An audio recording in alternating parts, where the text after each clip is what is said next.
Before I get to my text, let me share something of my testimony. When I was converted at the University of Texas, I was immediately introduced to men like E.M. Bounds, Praying Hyde, Leonard Ravenhill, C.T. Studd, Hudson Taylor, and my dearest and longest friend, George Mueller. And from them, I learned things about prayer, and I learned to seek God. I learned about the inside of a closet, and to pray and to tarry and to wait upon my God, and to believe that I should never believe that what has been given me in the new covenant is less than what has been given in the old. That if there were workings of God in the old, surely there are workings of God and miraculous things that happen among us to whom the end of the ages has come. That we should expect great things in answer to our praying. And that if we would tarry with Him, we would see His power, His presence in our life. But as I would go out on the street and preach, I started out as a street preacher. That's why I always tell young preachers who are looking for a place to preach that there's a pulpit on absolutely every corner. But with all my praying and all my misguided zeal, there was very little power. To some degree, there was great things God did, but in my own heart, there was something missing. And so as I was directed, I went to seminary. A by no means small seminary. At the time, I believe the largest in the world.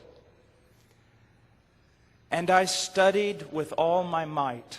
I took the most difficult professors: Greek, Hebrew, history, systematic. But I found nothing there.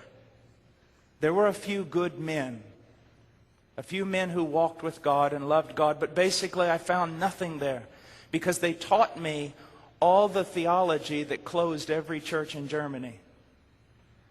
I was taught Karl Barth, Otto Weber, Jürgen Moltmann.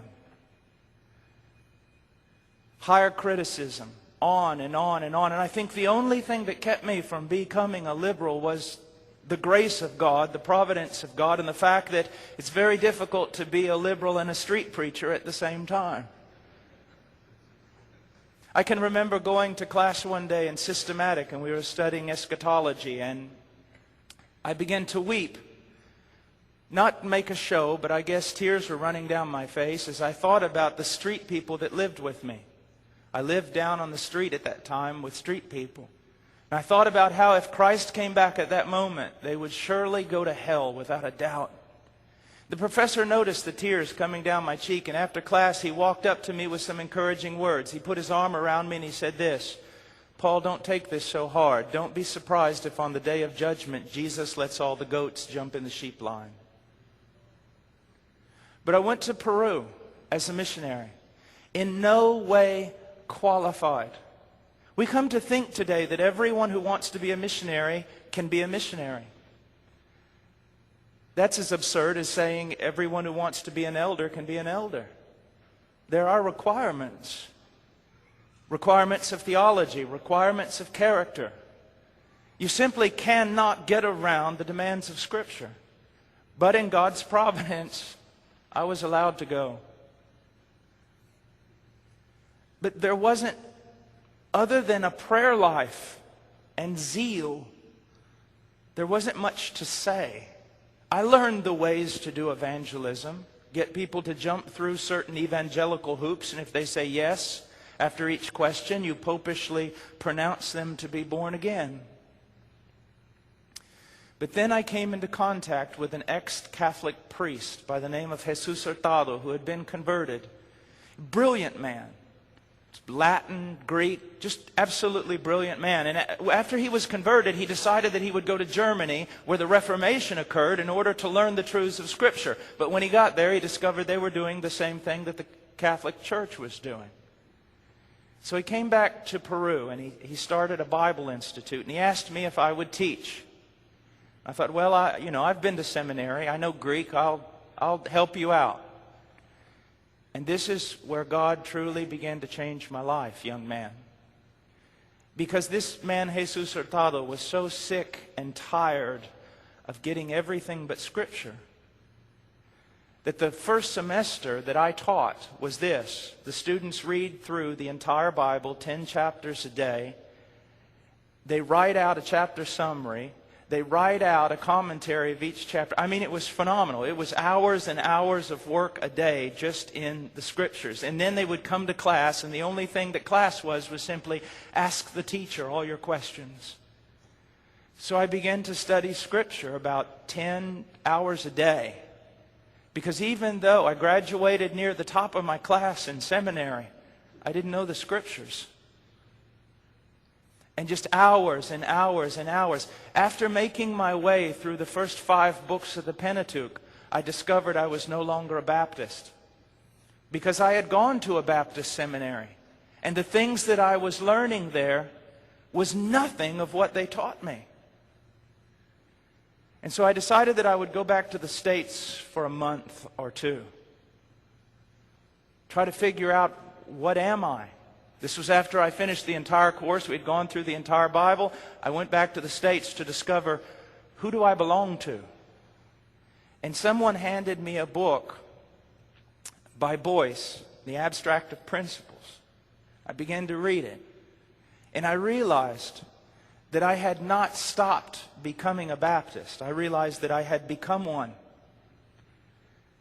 But then, the door began to open with, throughout history, jewels that God had given us.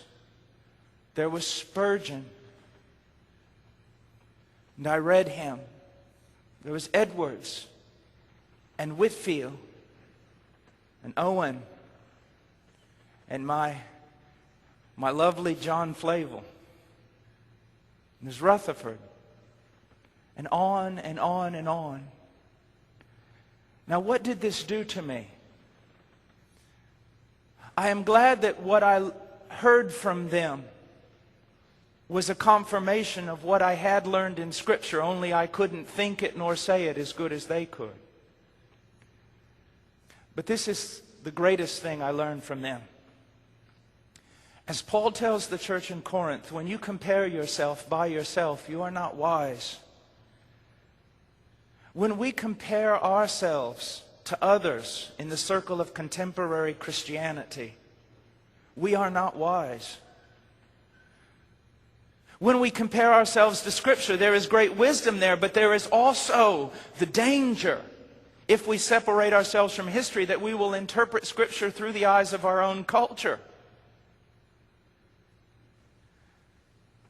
But when we take a look throughout Christian history and discover the men and women of God that He has most used, that show greatest evidences of piety and the power of God,